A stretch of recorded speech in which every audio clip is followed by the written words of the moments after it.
नमस्कार, स्वागत है आपका अपने YouTube channel Ajaypal Yadav lecturer में। प्यारे विद्यार्थियों, हम अध्याय 1 स्वर्णिम भारत प्रारंभ से 1206 ईस्वी तक अध्ययन कर रहे थे। 5 पार्ट हम पढ़ चुके हैं। आज हम पार्ट नंबर 6 और पार्ट नंबर 6 में गुप्त वंश के बारे में अध्ययन करेंगे। गुप्त वंश 275 ईस्वी से 550 ईस्वी तक, तो ये गुप्त वंश का शासन रहा 275 ईस्वी से 550 ईस्वी तक। उत्तर भारत में कुषाण सत्ता 230 ईस्वी के लगभग समाप्त हो गई। तब मध्य भारत का एक भूभाग शकों के शासन में आ गया, जो कि 250 ईस्वी तक शासन करते रहे। इसके बाद 275 ईस्वी में गुप्त वंश अस्तित्व में आया। तो गुप्त वंश कब अस्तित्व में आया? 275 ईस्वी में। गुप्त वंश का संस्थापक श्रीगुप्त था। याद रखना, इम्पोर्टेंट। गुप्त वंश का संस्थापक कौन था? श्रीगुप्त था। और श्रीगुप्त ने गुप्त वंश की स्थापना कब की? 275 ईस्वी में। समुद्रगुप्त ने स्वयं को प्रयाग प्रशस्ति में श्रीगुप्त का प्रपौत्र कहा है। प्रयाग प्रशस्ति नामक अभिलेख लिखवाया था समुद्रगुप्त ने। इसमें प्रयाग प्रशस्ति में समुद्रगुप्त ने स्वयं को, अपने आप को श्रीगुप्त का प्रपौत्र कहा है। श्रीगुप्त के बाद घटोत्कच गुप्त शासक हुआ। इसकी उपाधि महाराज की थी। तो महाराज की उपाधि धारण करने वाला प्रथम गुप्त शासक कौन था? घटोत्कच था। यह किसका उत्तराधिकारी था? यह श्रीगुप्त का उत्तराधिकारी था। प्रथम शासक कौन था? प्रथम शासक था श्रीगुप्त। श्रीगुप्त ने कब की थी स्थापना? 275 ईस्वी में। चंद्रगुप्त प्रथम 319 से 335 ईस्वी तक चंद्रगुप्त प्रथम का शासन रहा। घटोत्कच के बाद सबसे पहले श्रीगुप्त के बाद घटोत्कच, और घटोत्कच के बाद उसका पुत्र चंद्रगुप्त प्रथम गुप्त वंश का शासक हुआ या शासक बना। चंद्रगुप्त प्रथम ने महाराजा धीराज की उपाधि धारण की। याद रखना, घटोत्कच ने महाराजा की उपाधि धारण की थी और चंद्रगुप्त प्रथम ने महाराजा धीराज की उपाधि धारण की थी। इसने चंद्रगुप्त प्रथम ने लिच्छवी वंश की राजकुमारी थी जिसका नाम था कुमार देवी। इस कुमार देवी से विवाह किया। कुमार देवी से विवाह किसने किया? चंद्रगुप्त प्रथम ने। यह किस वंश की थी? लिच्छवी वंश की राजकुमारी थी। चंद्रगुप्त प्रथम ने 319 ईस्वी में एक संवत चलाया जो गुप्त संवत के नाम से प्रसिद्ध है। यह इम्पोर्टेंट है। गुप्त संवत किसने चलाया? चंद्रगुप्त प्रथम ने चलाया। कब चलाया? 319 ईस्वी में चलाया। तो यह 319 ईस्वी में गुप्त संवत चलाया किसने? चंद्रगुप्त प्रथम ने। समुद्रगुप्त 335 ईस्वी से 380 ईस्वी तक। चंद्रगुप्त प्रथम ने समुद्रगुप्त को अपना उत्तराधिकारी नियुक्त किया। चंद्रगुप्त प्रथम के बाद इसका उत्तराधिकारी कौन था? इसका पुत्र समुद्रगुप्त नियुक्त किया। उसका आदर्श दिग्विजय और एकीकरण था। समुद्रगुप्त का आदर्श क्या था? दिग्विजय, चारों ओर विजय प्राप्त करना और एकीकरण करना। समुद्रगुप्त साम्राज्यवाद में विश्वास रखता था। इसका विश्वास था साम्राज्य को बढ़ाना, साम्राज्यवाद। इसके दरबारी कवि हरिसेन, इम्पोर्टेंट, ये भी बहुत बार पूछा गया है। समुद्रगुप्त के दरबारी कवि कौन थे? हरिसेन थे। ने इनकी सैनिक सफलताओं का विवरण इलाहाबाद प्रशस्ति अभिलेख में किया।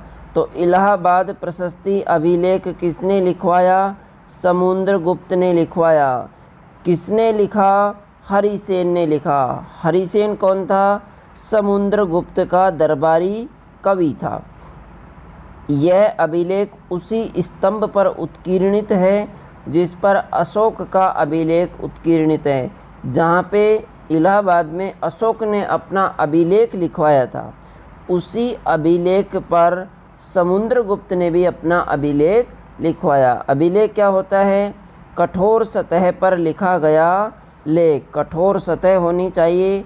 अब वो कठोर सतह पत्थर की भी हो सकती है या कोई धातु की हो सकती है।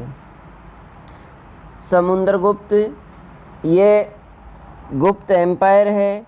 गुप्त एम्पायर इतने क्षेत्र में फैला हुआ था, हिमालय से लेकर हिंदुकुश पर्वत और इधर दक्षिण में मध्य प्रदेश तक, मालवा तक फैला हुआ था। इसकी राजधानी पाटलिपुत्र थी।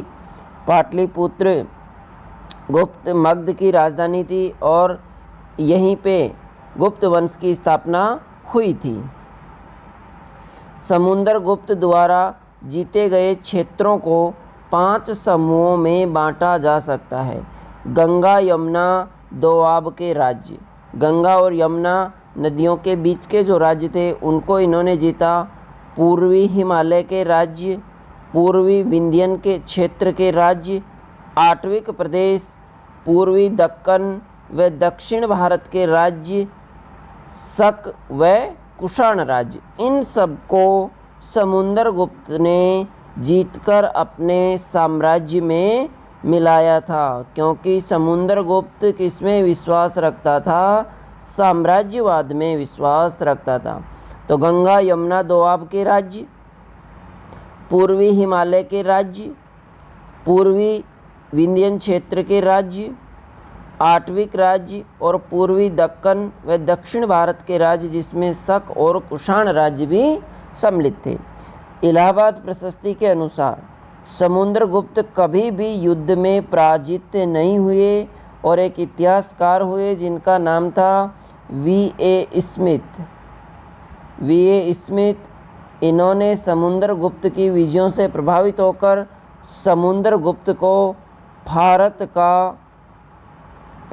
का नेपोलियन कहा। तो भारत का नेपोलियन किसे कहा जाता है? समुद्रगुप्त को। किसने कहा? V.A. स्मिथ ने कहा। नेपोलियन कौन था? यह फ्रांस का सम्राट था नेपोलियन। और भारत का नेपोलियन किसको कहा जाता है? समुद्रगुप्त को।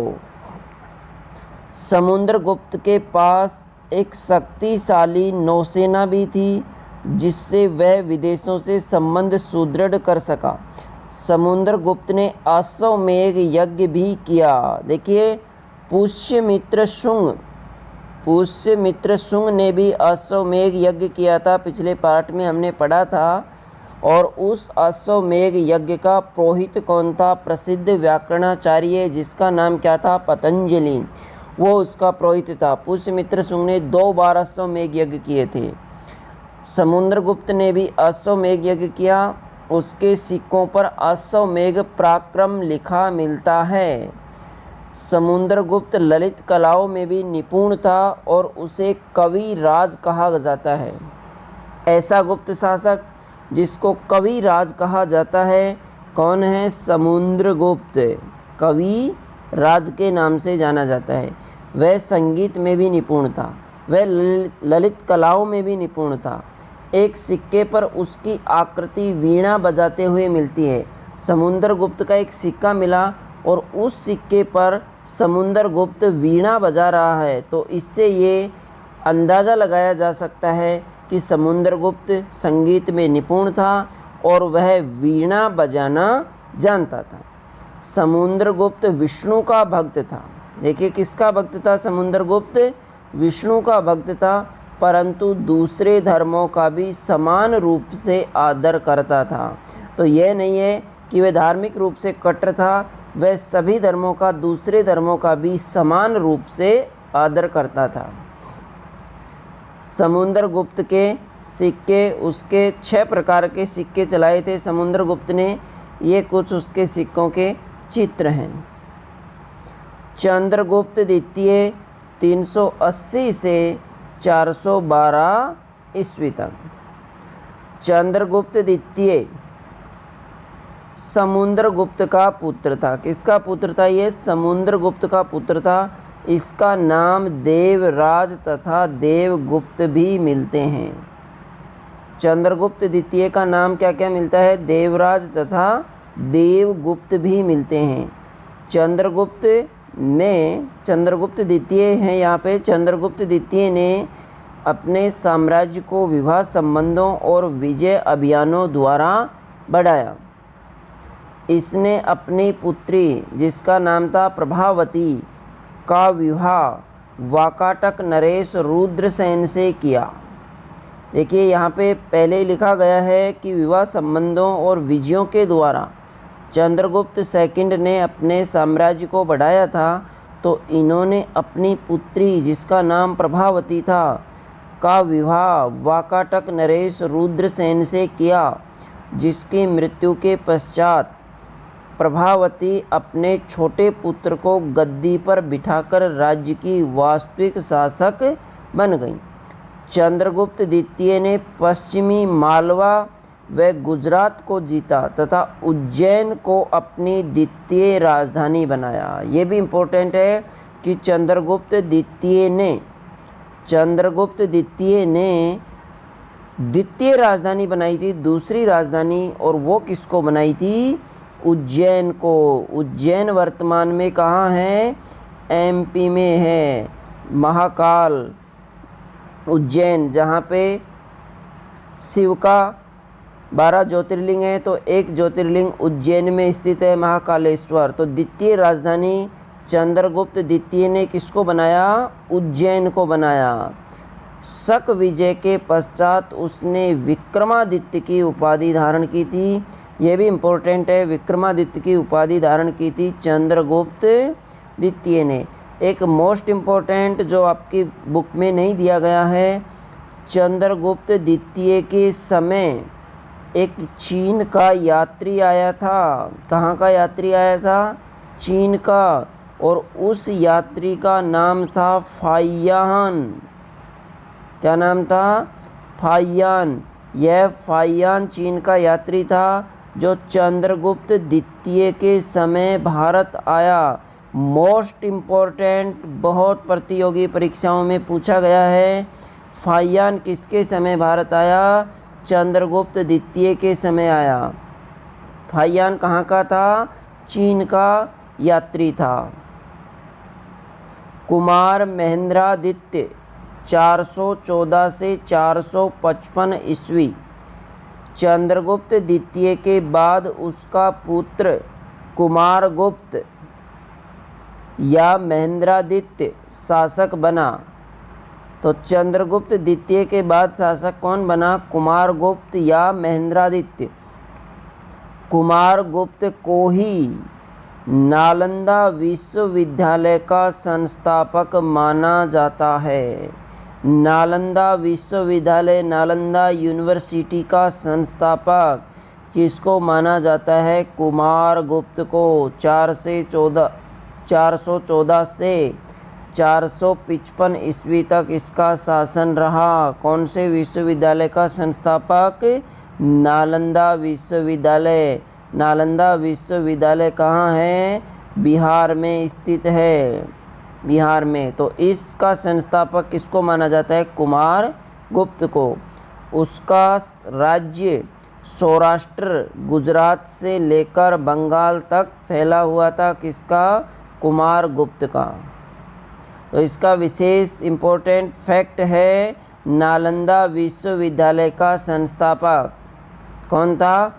कुमार स्कंदगुप्त। 455 से 467 ईस्वी तक स्कंदगुप्त का शासन रहा। स्कंदगुप्त ज्येष्ठ पुत्र न होते हुए भी राज्य का उत्तराधिकारी बना। ज्येष्ठ पुत्र ही उत्तराधिकारी बनता है, परंपरा थी, लेकिन स्कंदगुप्त ज्येष्ठ पुत्र न होते हुए भी राज्य का उत्तराधिकारी बना। जूनागढ़ अभिलेख, यह जूनागढ़ अभिलेख गुजरात में स्थित है। जूनागढ़ अभिलेख द्वारा ज्ञात होता है कि स्कंदगुप्त ने मौर्यों द्वारा निर्मित सुदर्शन झील का जीर्णोद्धार करवाया। मौर्यों द्वारा निर्मित सुदर्शन झील यह भी गुजरात में है, जूनागढ़ में, और इस सुदर्शन झील का निर्माण करवाया था चंद्रगुप्त मौर्य के सौराष्ट्र प्रांत के गवर्नर थे। चंद्रगुप्त मौर्य के सौराष्ट्र प्रांत के गवर्नर पुष्यगुप्त वैश्य, उसने इस झील का निर्माण करवाया था और इसका जीर्णोद्धार मरम्मत करवाई थी गुप्त वंश के शासक स्कंदगुप्त ने। जूनागढ़ अभिलेख में इस बात का उल्लेख है कि सिंहासन पर बैठने के समय स्कंदगुप्त को कुख्यात हूणों से जूझना पड़ा। हूण आक्रमण इसके समय हुआ और स्कंदगुप्त ने अंततः हूणों को पराजित भी कर दिया था। तो हूण आक्रमण हुआ और हूणों को स्कंदगुप्त ने पराजित कर दिया। महत्वपूर्ण प्रश्न जो आज के वीडियो में हमने पढ़े हैं, गुप्त वंश का संस्थापक कौन था?